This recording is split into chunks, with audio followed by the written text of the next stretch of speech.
नमस्कार, आप capital TV Bihar देख रहे हैं। मैं हूं आपके साथ समीक्षा तिवारी। बिहार की राज्यसभा की 5 सीटों पर एनडीए ने शानदार जीत हासिल की है। कांग्रेस के 3 और आरजेडी के 1 विधायक वोटिंग में शामिल नहीं हुए, जिसकी वजह से महागठबंधन के इकलौते उम्मीदवार अमरेंद्रधारी सिंह को हार का सामना करना पड़ा। करीब 12 साल बाद हुए इस राज्यसभा चुनाव को कई मायनों में अहम माना जा रहा है। इस बीच एक और बड़ी बात सामने आ रही है कि तेजस्वी यादव और असदुद्दीन ओवैसी के बीच बढ़ती नजदीकियां। क्या ये नई दोस्ती बिहार की राजनीति में बड़ा बदलाव ला सकती है? क्या इससे विपक्ष को नई ताकत मिलेगी?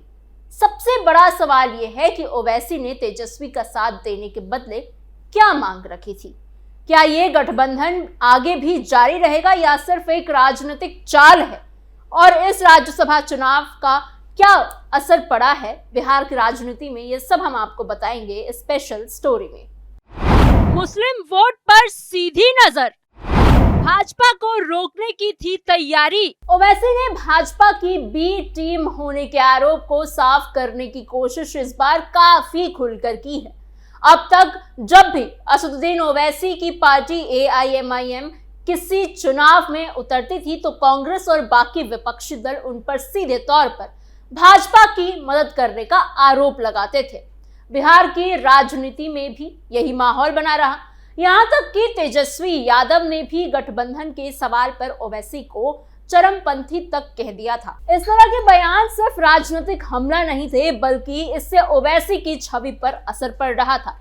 उनके समर्थकों के बीच भी ये सवाल उठने लगे थे कि क्या उनकी पार्टी सच में भाजपा को हराने के लिए लड़ भी रही है या कहीं ना कहीं विपक्ष के वोट काट रही है। ऐसे में ओवैसी के लिए ये बहुत जरूरी हो गया था कि वो इस छवि को बदले और खुद को एक मजबूत विपक्षी नेता के तौर पर स्थापित करे।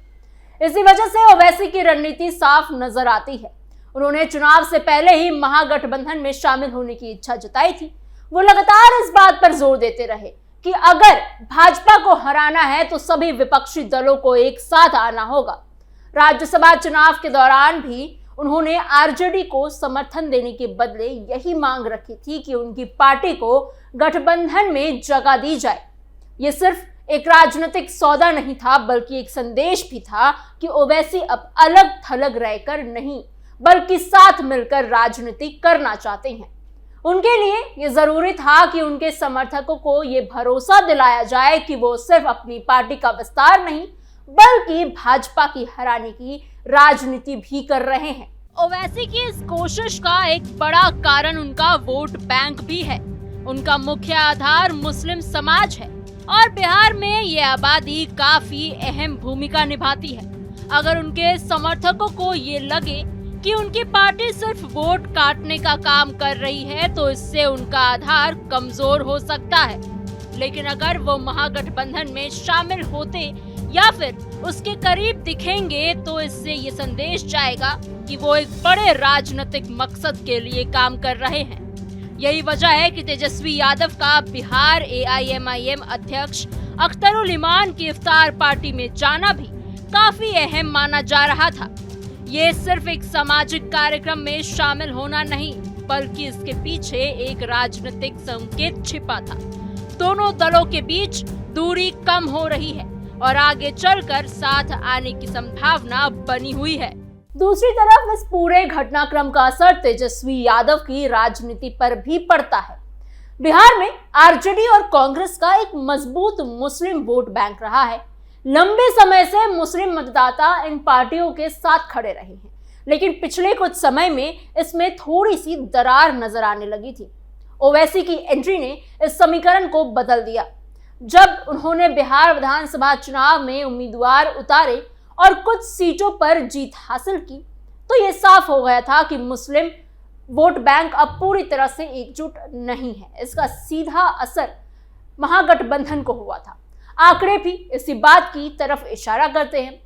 2020 की ही बात ले लीजिए। 2020 के मुकाबले 2025 में महागठबंधन को मिलने वाले मुस्लिम वोटों में कमी आई थी।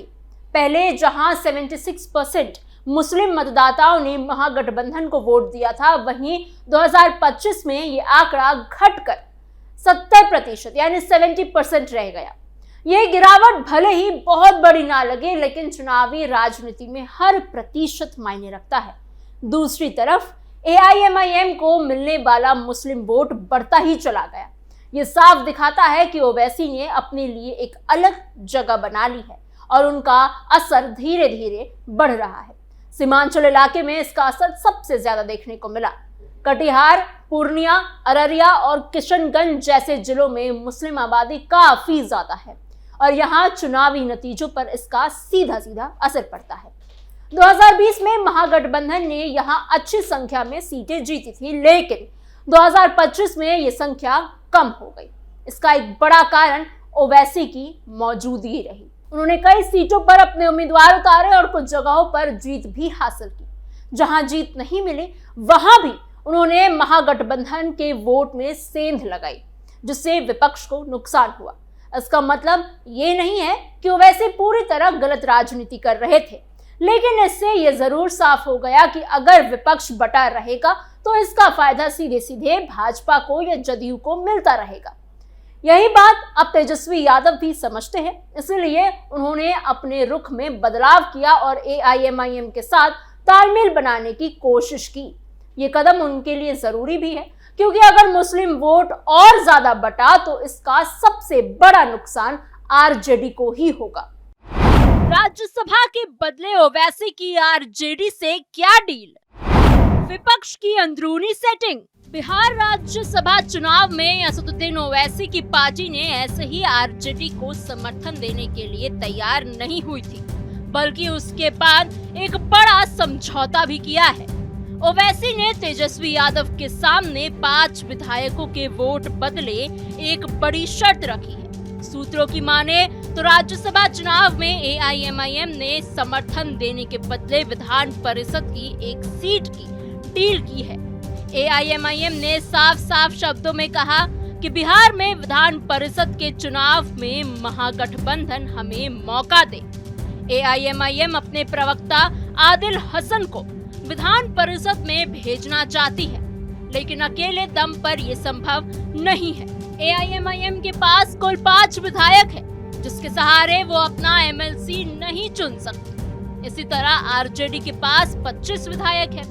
महागठबंधन के 35 विधायक के दम पर RJD एक राज्यसभा सीट जीतने की कोशिश भी नहीं कर सकती थी। ऐसे में दोनों ने एक हाथ से दो और एक हाथ से लो वाले फॉर्मूले के तहत डील किया। साल 2026 में बिहार विधान परिषद के लिए कुल 17 सीटों के लिए चुनाव होने हैं। पहले तो ये समझ लीजिए कि ये 17 सीटें किनकी और किस कैटेगरी के खाली होने वाले हैं, उस पर कब चुनाव होंगे। जून में विधान परिषद की 9 सीटें खाली हो रही हैं, जिन पर मई में चुनाव हो जाएंगे। जून 2026 में जो सीटें खाली होंगी उसमें 2 राजद, 3 जनता दल यूनाइटेड यानी जदयू, 1 कांग्रेस और 1 बीजेपी की है। इसके अलावा 2 सीटें पहले से खाली हैं। नवंबर 2026 में भी 8 विधान परिषद की सीटें खाली होने वाली है। इसमें बीजेपी 2, CPI 1, कांग्रेस 1, निर्दलीय 2 और जदयू से 1 सीट है। एक विधान परिषद सीट के लिए कम से कम 25 विधायकों का प्राथमिक आधार पर वोट चाहिए।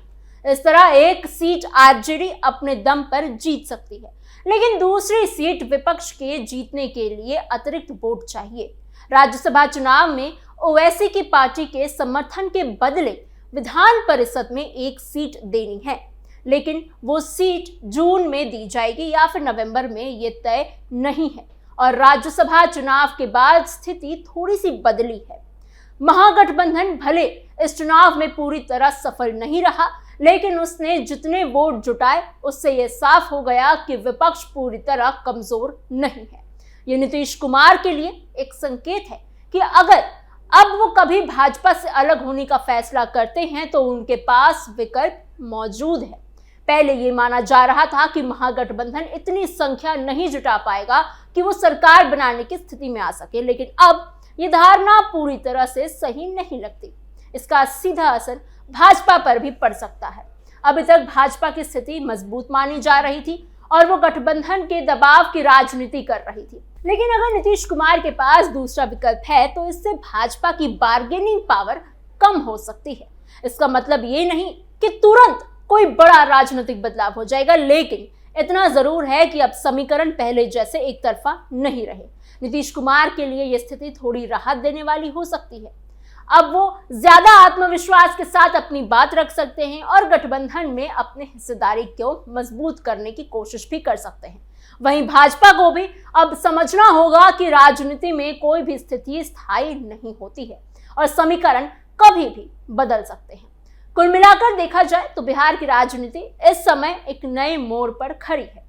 ओवैसी अपनी छवि सुधारने और खुद को मुख्य विपक्षी धारा में शामिल करने की कोशिश कर रहे हैं। तेजस्वी यादव अपने वोट बैंक को बचाने की और मजबूत करने के लिए नई रणनीति अपना रहे हैं।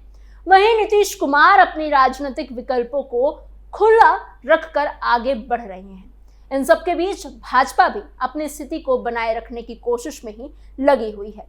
आपको हमारी ये खबर कैसी लगी हमें कमेंट बॉक्स में जरूर बताइएगा। ऐसी और खबरों के लिए बने रहिए कैपिटल टीवी बिहार के साथ।